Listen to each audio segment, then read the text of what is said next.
Welcome everyone to our research presentation, and we're team 1T1 and 12. Let's start with our team. We have Gia Sơn is the leader, me, Thái Sơn, Quỳnh, Quân, and Thúy. For our research topic, emotion and facial expression recognition, FER aim to automatically detect human emotion from facial, vocal, and physiological signals. Is important to applications such as healthcare, safety, and human-computer interaction, but it's no easy task. Emotions are complex and signals are noisy. So in this presentation, we will explore how researchers tackle the challenge through the smarter sensors, cleaner data, and powerful feature with some cutting-edge AI model. So to understand how machine can actually recognize emotion, let's take a look at the FER pipeline. This chart below shows the major steps: sensing and data collection, pre-processing of signal, extracting feature, and finally classification. Each step is crucial because a mistake early on can cascade through the system. The first step in the pipeline is the data, and it begins with the data sensor and dataset. Emotion recognition system capture data through multiple sensor types, and the first are visual sensor, like camera, which analyze facial expression and body language. The second you can see on the slide that are audio sensor, such as microphone. It help you to detect tone and speech pattern. But some of the most objective data is come from the third type that are physiological sensor. This measure signal directly from body, such as heart rate and brain weight or skin conductance. Because of that, they are incredibly valuable dataset for research that DAP, EMBOCAP, and SAVE. Once the data is collected, and the next challenge is cleaning it up. Without proper processing, everything downstream suffer. So in the earliest datasets such as GAFFE and EMODB were collected in control lab setting. These signals were relatively clean, so pre-processing was almost trivial.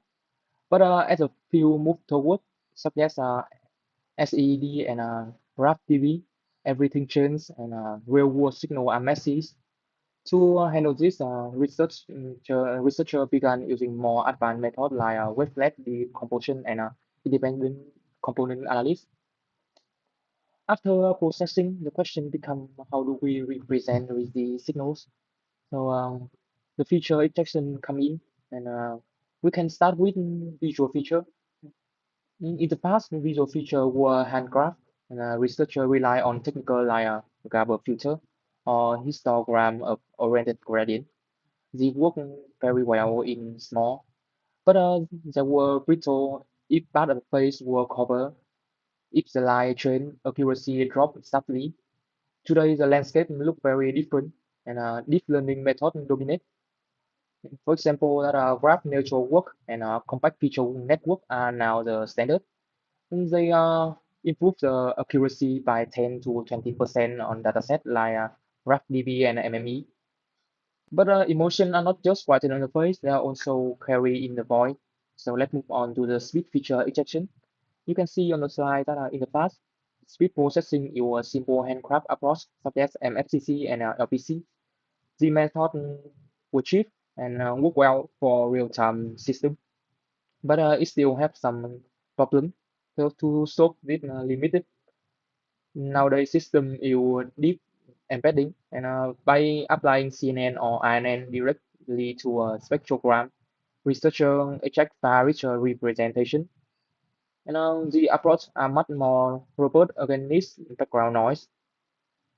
Now that we have feature, the next step is to classify them into emotion category. We will begin with support vector machine. FEM classify emotion by separating feature with an optimal hyperplan. They are especially effective when the decision boundary between class are relatively clear. One system, for example, compile local binary pattern with normalized central moment and achieve very strong accuracy. Just not all boundary between emotion are clear-cut. That where probability model like Gaussian mixture model can be very effective. The Z model works by estimating probability distribution over facial and vocal feature. And the researcher found that facial features were most effective for detecting happiness, while vocal work better for emotion like anger or sadness. Uh, when we using fusion technical such as pain fusion and support vector classification, accuracy improved, reaching between 65 to 18%. Beyond probability models, ensemble methods such as random forest bring their own strength. At the core, random forests are powerful ensemble algorithm. The idea is simple but effective. It can combine prediction from many individual decision trees. The final result is far more accuracy and stable than any single tree.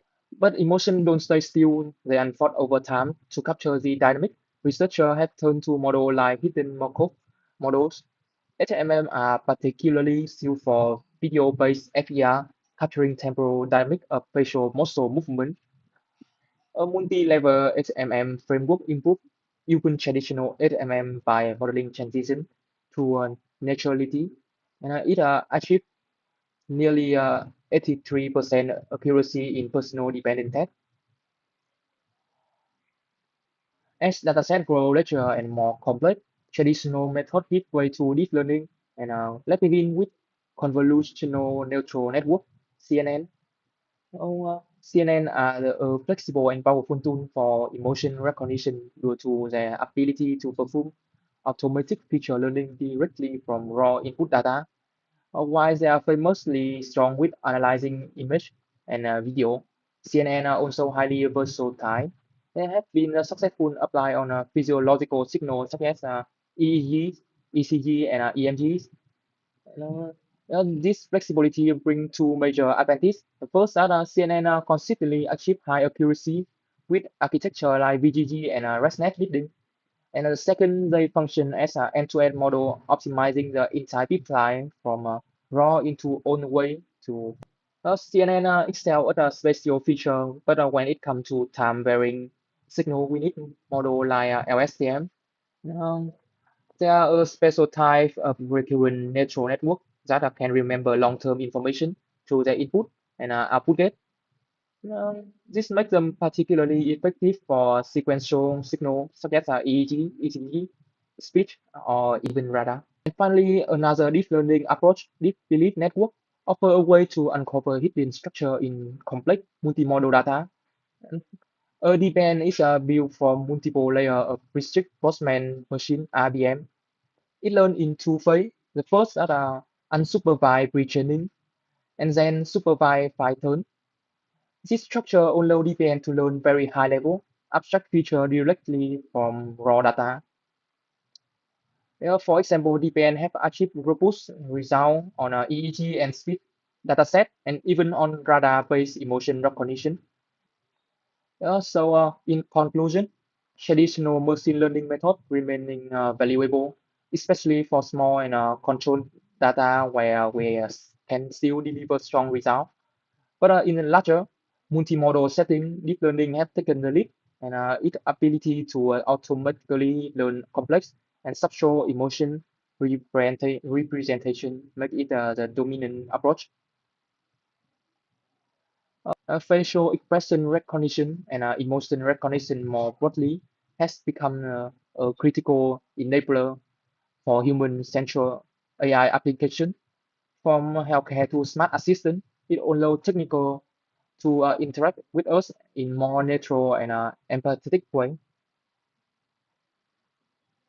And to close, let's look at the future trend that will shape the future of emotion recognition.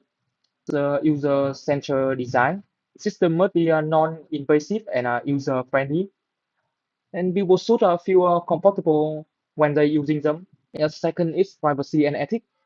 Strong protection is essential, not optional. Third, we need greater robustness and generalization. Most current systems still work best in laboratory conditions. To succeed in the real world, model must handle long-term emotion. That requires large and varied dataset and more flexible method. That all of our presentation.